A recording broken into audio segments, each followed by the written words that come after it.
Hello,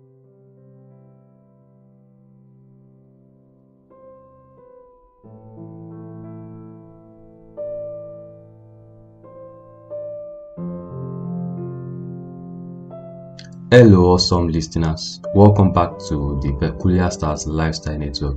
I'm Emmanuel, your host, and in today's episode, we are exploring the topic failing versus being a failure. Do they really differ? Let's get right in. You see, failing and being a failure are related concepts, but they have different implications. Failing refers to not succeeding in a particular task or endeavor. It's a temporary setback and does not define a person's overall worth or abilities. So failing can be a learning opportunity and can lead to growth and improvement.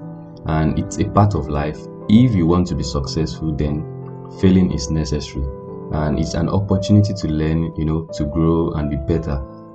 It is something that everybody does sometimes. We tend to learn best from our mistakes, and the bigger the mistake, the more we learn. Have you ever viewed failing as a necessary step towards success?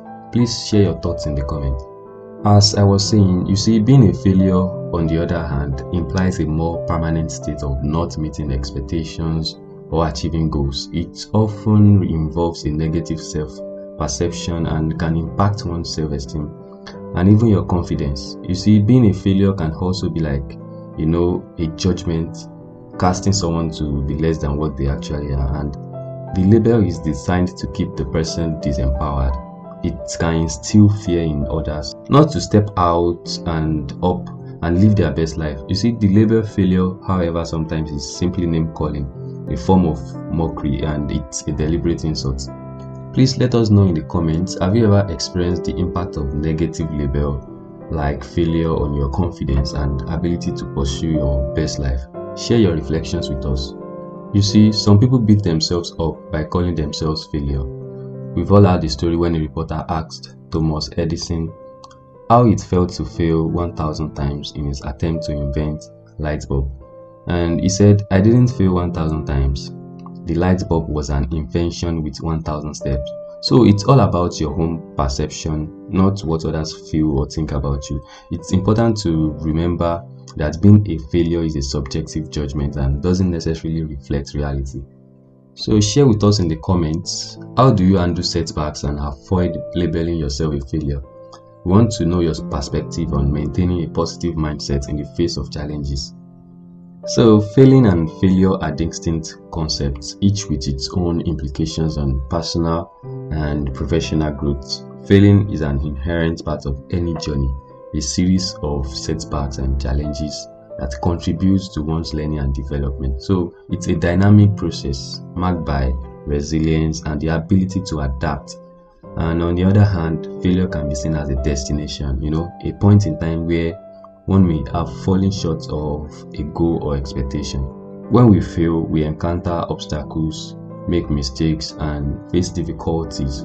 But it is through these experiences that we gain valuable insights, refine our strategies, and build the foundation for success. So failing is not a dead end. Instead, it propels us forward and fostering a mindset of continuous improvement. So it's the journey of failing that shapes our character, enhances our skills, and prepares us for future endeavors. So please share with us in the comments, how has facing challenges and making mistakes shaped your growth? We'd love to hear your experiences. As I was saying, failure, on the contrary, is often perceived as a final outcome, a stage of not achieving a desired result. You see, while it may seem like a conclusion, it is very, very important to recognize that failure itself is not the end. Rather, it's a momentary pause that demands reflection and redirection. So, understanding the distinction between failing and failure empowers individuals to view setbacks as stepping stones on their journey rather than insurmountable barriers. So everyone needs to understand this. I want to ask you, do you see failure as an end point of a moment to reflect and redirect? Share your thoughts on embracing setbacks as stepping stones in your journey. I want us to take a look at these examples. You see, when we look at failing as a journey, let's imagine a student working on a challenging mathematics problem.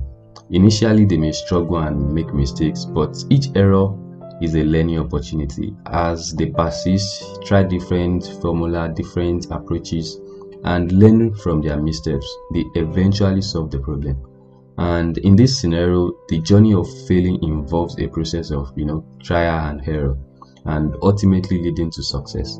And when we look at failure as a destination, now let's consider a scenario where a business project doesn't meet its expected target. You see, this could be viewed as a failure in terms of not achieving the desired outcome. But you see, however, understanding this failure as a destination means recognizing it as a point in time, not the end of the road. So the team can analyze what went wrong, adapt their strategies, and apply the lessons learned to future projects. So the failure becomes a stepping stone for improvement. And also, when we look at failing in personal growth, in personal development, someone might be working on overcoming a fear, maybe public speaking, for example, and you see, initially they may struggle, stumble over words, or feel nervous. You see, the process of failing in this context involves facing the fear repeatedly, learning from each experience, and gradually improving their public speaking skills. And you see, the journey of failing here contributes to personal growth and increased confidence. And lastly, when we look at failure in career pursuits, let's consider a professional who didn't secure a desired job position after multiple interviews. You see, while this may be seen as a failure, it's essential to treat it as a specific moment rather than a permanent setback. You see, the person can assess their interview performance, acquire new skills, and refine their approach for future opportunities. The failure becomes a catalyst for career growth. So in essence, failing is the ongoing process of encountering challenges and setbacks, while failure is a temporary state that can be overcome through resilience, perseverance, and a commitment to learning. Embracing the journey of failing with a growth mindset allows individuals to navigate through setbacks and ultimately turning failures into opportunities for improvement and success. You fail at something that you are undertaking or trying, which doesn't make you a failure at all. In that which you have failed to achieve, you have also gained by experiencing the journey and the outcome. You have gained new knowledge, new direction, and a new discovery of an aspect of you. So that's already quite a lot of gains. So failing at something is gaining in something else that is always useful for you and useful for what's ahead of you.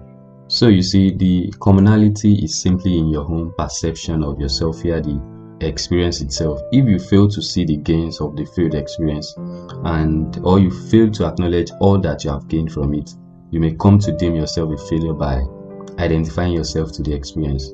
What matters is, after failing, how you feel in your body, how you feel in your mind and your heart. If you wake up and your mind has already told you where you failed and how to cook up a better plan and result, you have learned from the experience, and what's more important is that you have learned that you want more. So after facing a setback, I want to know in the comments, do you focus on what you have gained from the experience, or do you tend to label yourself based on the outcome? Share your approach to learning and growing after failure in the comments. So finally, failing is the ongoing, evolving process of encountering challenges and setbacks, as I said earlier, while failure is a specific point in time that can be navigated and transcended through reflection, adaptation, and a commitment to learning. Both are integral parts of the journey towards personal and professional success. So that wraps up today's episode. Thanks a lot for listening. Remember to hit the like button, drop your thoughts in the comments, share with your friends, and hit the subscribe button for more engaging content. Until next time, take care of yourselves.